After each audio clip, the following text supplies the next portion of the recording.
Got some absolutely sick OTA updates for you. And then it's Akayleb Evans day here on the Locked On Vikings podcast.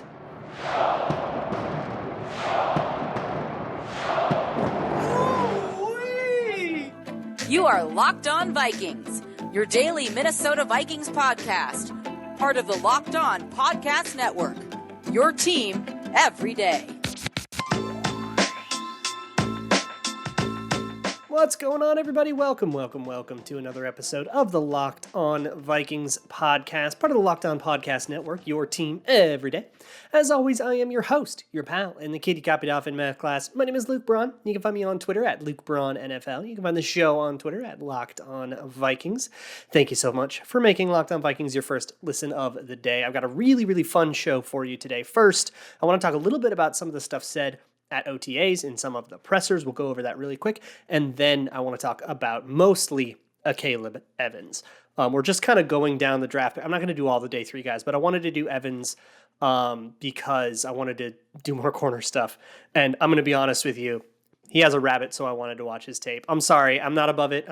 This is my confession. I hope you'll forgive me. But first, let me talk about the OTA pressers, and particularly Wes Phillips and also Matt Daniels. The only thing from Matt Daniels' press conference is that he confirmed it's going to be a true competition at kicker and punter. So no, incumbent, just kind of formality with another guy. That's a true open competition. And then the Wes Phillips stuff was kind of interesting. He mentioned two things that I think are important. One is he confirmed the wide zone, mid zone thing. And talked a lot about, there was a lot of it was a good presser from him, talking a lot about verbiage and how to keep things simple enough to do no huddle. That was a really big one for me because the Zimmer teams never got no huddle really down. They could never catch the other team in a bad personnel package and go no huddle kind of on a whim because they just weren't on the same page enough. And that's a verbiage thing. That's a comfort thing. That's where you can't you can't have Kirk Cousins go into the huddle and call two plays at a time to do no huddle or anything like that because they aren't on the same communication page. And I always kind of assumed that part of that was on Cousins as well. And I sort of always felt like Cousins wasn't as good at huddles and getting out of huddles and getting to the line on time. He's always kind of been really slow to the line. That could have just been offensive coordinators, though. Maybe with a new offensive staff that changes. It could be. That was more just me speculating. But either way, an emphasis on having no huddle as a weapon instead of just a thing you employ when there's 50 seconds left in the game would be super dope. And then the other thing he said, he was asked about Kellen Mond, and this could be coach speak, but the particular brand of coach speak he chose still feels informative to me. That he said hey, Kellen Mond's really sharp. He's picking up the offense. He's doing really well. Every praise that he had on Kellen Mond was mental. And then he said, we're working on his fundamentals. Now, if you go all the way back to my post-draft on Kellen Mond, basically what I'm going to do with Akayleb Evans today, what I did last year with Mond, it was a lot about how his fundamentals needed to be kind of redone from scratch. The way that he threw, the way that his feet moved in the pocket and stuff. He sort of needed to undo a lot of what he had learned and then redo it, and that would take time, which is why I was he needs a redshirt year, which is why I was never that surprised that he didn't overcome Sean Mannion or anything like that. And I kind of always argued that hey, maybe don't just throw this dude in when he's in the middle of reconstructing his whole ability to play football. But the other thing that ended up coming up in camp was that he was struggling to learn the offense. That he was behind. He was struggling to call the plays. He was struggling at the line. And he was too slow, I think was the way Zimmer always put it. He's got to quicken up. He's reading things too slow. So if he's reading things fast and he's getting more comfortable and he's calling plays at the line and stuff, that's a big step for him. And that's a progress that matters a lot. I don't want that to just go out the window as coach speak, because I do think that if that's true, and he's not just lying for coach speak, then it matters. So that's some pretty cool stuff from OTAs. But really what I want to talk about today is Akayleb Evans, who, fourth round corner, who I've been looking forward to watching for a little while. Partially because of the rabbit thing. I'm not going to lie to you about that. All right. I'm going to own up to it. I'm going to be honest with you all. But actually, it's because Kwesi, he was the guy that Kwesi talked about after the draft, being I love this guy's tape so much, I would stay up late and watch it, which is all right, kind of weird, dude. But look, I kind of get it. He's got really consistent tape, and it's pretty cool. Really, when I was watching through, and I watched through as many games as I could get my hands on, because I was struggling to find like actionable things because he just wasn't tested a lot, especially at Tulsa. But Akayleb Evans went from Tulsa to Mizzou as a grad transfer. So most of his career was at Tulsa, and then he did 1 year at Mizzou in 2021. So it's kind of weird. His Tulsa tape isn't as useful because there was so much cover two in it, where he just had like a flat zone and it was like really easy. And also because I think he had a reputation for being a little bit too good for that conference, for a lot of the competition. And I think that like when he went to Mizzou, the level of competition ramped up to something I think was a little more appropriate for him. Like he went from the AAC to the SEC. That's a bit of a jump, and I think he belonged there. But it kind of meant that he wasn't tested a lot in Tulsa. So he did a lot of easier assignments and then not getting targeted, and it's like a little bit harder to figure that out. And then Mizzou tested him a lot more, so you learned a little bit more from Mizzou. So I want to talk about what I learned about him and basically how he can transform from fourth round corner to something more than that, because I do think he has that in him. And I think there's a lot we can get really, really, really excited about if we can just clear a few very specific hurdles. I'll explain all of that in just a second. But first, let me talk to you about your guts. Gut bacteria is a lot more important than you think. It affects your digestion, your energy levels, your health, your immune system, all sorts of stuff can be affected by whatever flora you're cultivating in your gut. And that is where AG1 by Athletic Greens comes in. It is one scoop of some, like, I guess, like tropical tasting stuff. You put it in a glass of water every day. It has 75 high quality vitamins, minerals, whole food sourced superfoods, probiotics, and adaptogens to help you start your day right. It was founded by a guy who had a whole bunch of gut issues and had to take this like insane regimen of vitamins that cost over $100 a day. And he was like, there's got to be an easier way to do this. And so he just like invented one. And that is what AG1 by Athletic Greens is. So to make all this easy, Athletic Greens is going to give you a free 1 year supply of immune supporting vitamin D and free 5 travel packs with your first purchase. All you have to do is visit athleticgreens.com/NFL network. Again, that is athleticgreens.com/NFL network to take ownership over your health and pick up the ultimate daily nutritional insurance. Thanks once again for making Locked On Vikings your first listen of the day. For your second listen, check out the Locked On Sports Today podcast. We're calling it Lost, which is funny because Peter Bukowski's on it, and he's obviously lost. He's a Packers fan. But if you can stomach that, go check it out. It's like a general sports show talking about all things throughout all of the wide world of sports. Let's keep talking here, though, on the Locked On Vikings podcast about Akayleb Evans. So what I noticed the most about Akayleb Evans when I watched his tape was all of the different things he can do out of a press alignment. He loved to be in a press alignment, and he was a lot, especially at Tulsa, because of all that cover two that they played, because you have an underneath, flat responsibility in cover two as the corner, and you're not worrying about, you're passing everything off deep, so you kind of don't have to give any cushion. There's no reason to give cushion, so you're in press a lot. And I think what that did is that allowed him to cultivate a lot of press stuff. And then when he went to Mizzou, he was tested a lot more. There was a lot less cover two. And he was able to use those press skills to succeed a little bit more in just like pure man coverage. And it was really cool to see that cover two wasn't hiding him, it was honing him. That was really cool to see. When I talk about press, there are a lot of different things to do in press.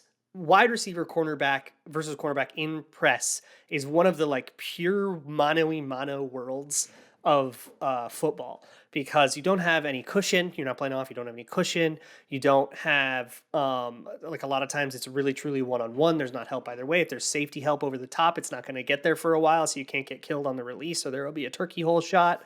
I love press. It's so pure, and there's just nothing in the way. It's just you and him.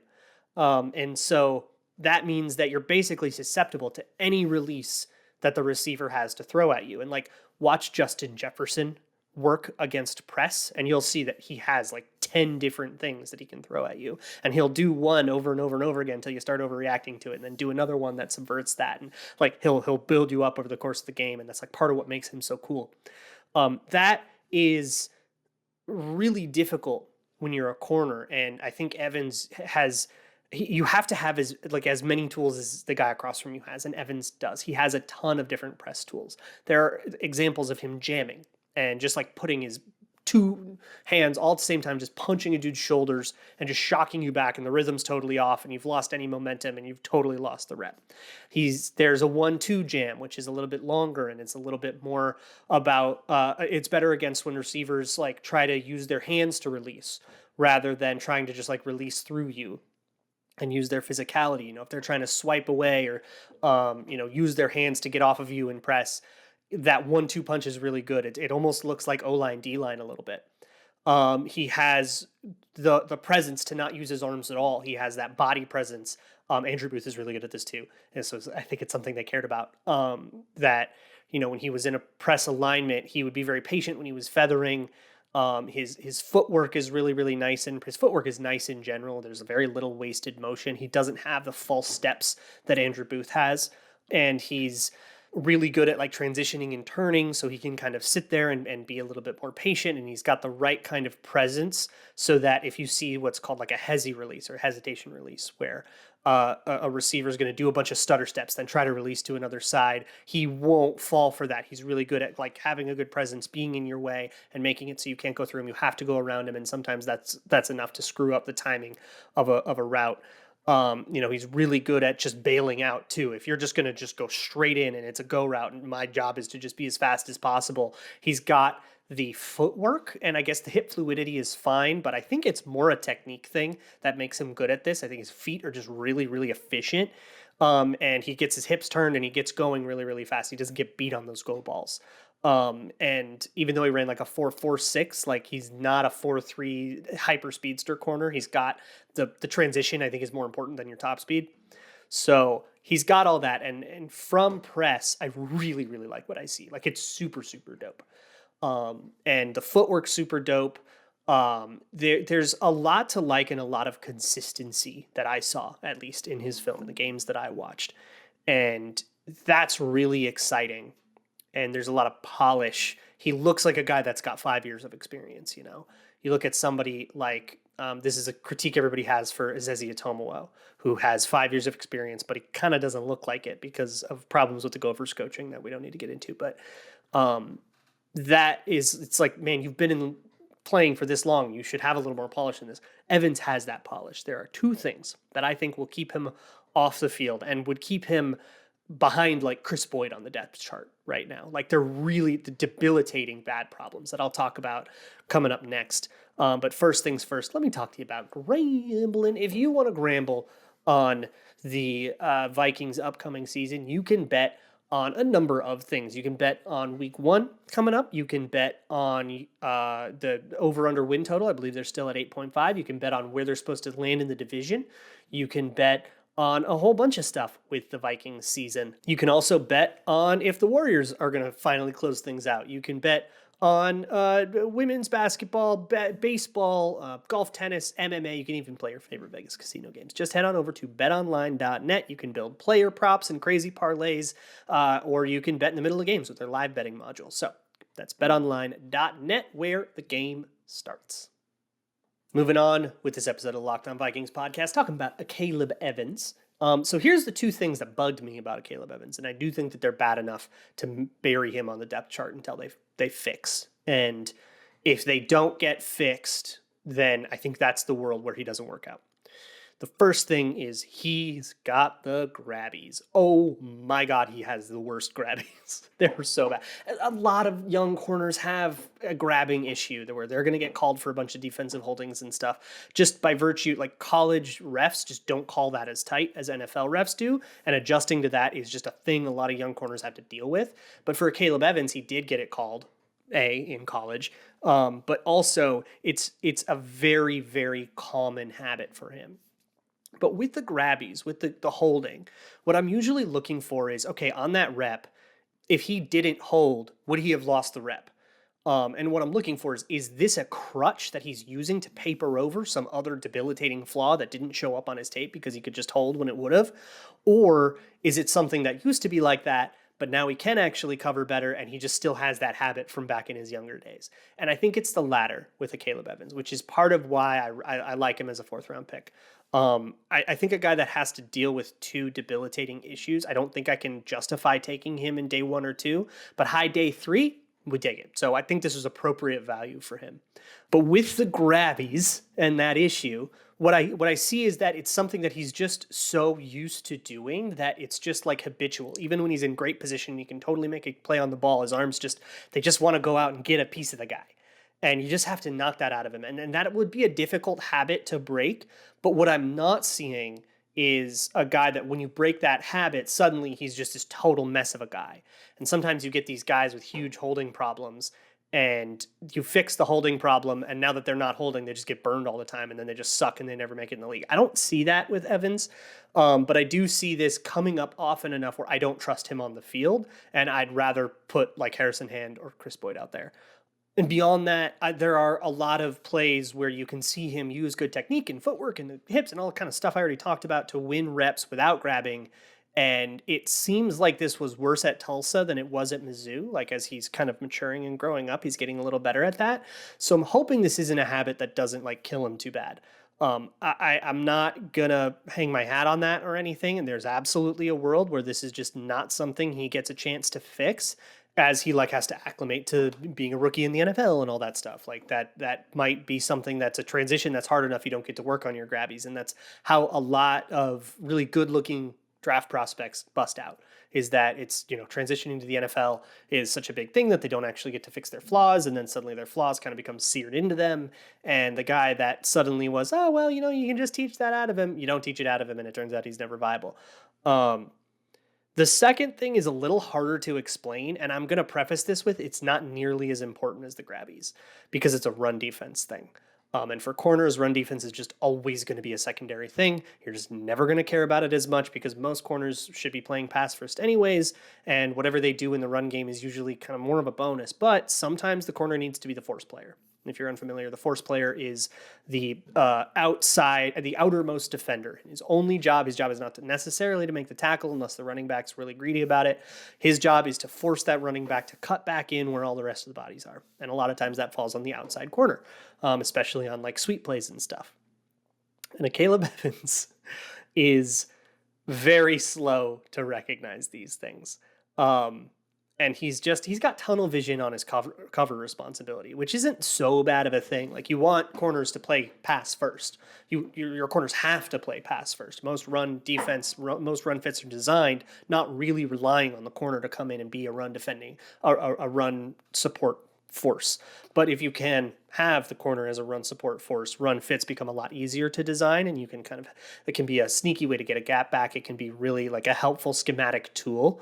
But what you'll see, and this is all over his tape, it happens so often that he'll be, if you're a wide receiver on a run play, you're either blocking or you're running a route. And you're just kind of run a stupid little go route just to get the corner out of there, right? And you can either block him or you can run him out of the play. Either way, you're eliminating him, right? So when that happens, when the wide receiver runs a fake route, a lot of times they're not going to put everything they have into that route. Justin Jefferson does, which is insane of him, and it's awesome. But, a lot of times they're saving energy, and it's, you just get them 10 yards downfield, and they're pretty much out of the play. You can kind of let up. But Evans he doesn't catch on fast enough. There's one play in particular, I think it was against Kentucky, where his receiver ran like a mid post, like a skinny post, I guess, kind of thing, like a mid-tier intermediate deal. And it just brought him all the way to the middle of the field. And it was a toss play to his side. And on that, the run fit was set up with him as the force player. So he actually had a legitimate run responsibility, and he ran away from it because he was covering. That's okay. And the run play was specifically designed to get Akayleb Evans to go really far inside. But he didn't notice until he was a good 15 yards down the field. And it turned into like this 35-yard run, specifically because everybody was spilling the play all the way out to him, and he wasn't there to actually pick it up. So that that's something that you can exploit. Like, I wouldn't care too much about it as a run defense thing. Like, when I see stuff like, that corner is not that physical in run defense, I'll mark it down and you move him down a point for it, but it's never going to be the thing that defines his game. But with Evans, it can be something that defines his game, because if you can set up a run play like that, you can do something like a 4-by-1 formation. You put 4 receivers on one side of the field, and then whoever Akayleb Evans has is on the other side of the field. You just put Akayleb Evans on the weak side, which if you're playing sides, you can predict and you can manipulate that. And then toss to that side with whoever that backside receiver is running a slant, and you can just have a free explosive run. And you can't have a run game that susceptible. It's untenable. I cannot put you on the field until you fix that problem, until you have a little awareness. I don't need you to start peeking at run games and losing coverage reps because of it, right? But I need you to just be aware. Just be when linebackers are not dropping back into coverage with you, when they're playing the fit, you can see that out of the side of your helmet. When you can, every other corner can see and figure out, hey, this is a run play. I need to pull off my assignment and start being part of this run play. Not in the first step, not in the second step, not in the fifth step, but man, by step 20, you got to have it. And sometimes he will run his way all the way out of the play covering his guy, and it's just an autopilot tunnel vision thing. You just got to be a little more aware of the complexities of the game. I'm talking about peripheral vision awareness, not necessarily make a different decision, but just see it, and that's something I don't know if you can teach a guy that. I think that's something he just needs to kind of be comfortable enough with the game to have the confidence to be able to take in more information. And that might be a longer thing. So what I see happening with Akayleb Evans is a longer development arc where he's got to fix these things. He's got to adjust to the NFL. And he's got to fix these problems. But I do see a ton of potential. So I wouldn't even call him a project. When I see a project, it's like, this guy needs to learn techniques from scratch. He's got a lot of techniques, and there's a good corner in there, and there's just a couple of things that are so debilitating it'll fall him to the 4th round. But maybe if you can fix those things, you've got a hell of a value. If you can fix those 2 problems, you legit, I genuinely think you have a starting corner, and getting that in the 4th round is insane. So I like the pick. I do. I think that there's something that can happen there, and I think they have the depth to stash him away a little bit. Have Chris Boyd be cornerback 4 or cornerback 5. It's okay. You can do that for a year. And if he does have to take the field, you can hide him in cover 2. You can do this for a rookie year. And I do see him coming around eventually, because these things, while they're a little more difficult to teach, I don't think they're impossible, especially the grabbies thing. Coaches get grabbies out of guys constantly. I don't think the grabbies thing will stop him from it could if he doesn't transition, but I don't think it's as worrisome as the other thing. But I don't care about the run defense thing as much. So it's easy to see a path where he realizes that potential, and that potential is real, but it's never a guarantee. And it's not going to be an instant thing. So that's what I see with Akayleb Evans. I think in the 4th round, that's just about what you expect. So we'll take it, right? We're happy with that. Fine. Sure. Works. And that's the guy. I don't know how many other day 3 guys I'm going to go over. I know I want to go over Ty Chandler just because I'm interested and I feel like watching some running back tape. We'll see who else I feel like watching. But otherwise, we'll go back into the histories and the story times and some of the backstory stuff. We'll get it going here. I will talk to you all tomorrow with whatever it is. Until then, I will see you. And as always, Skull.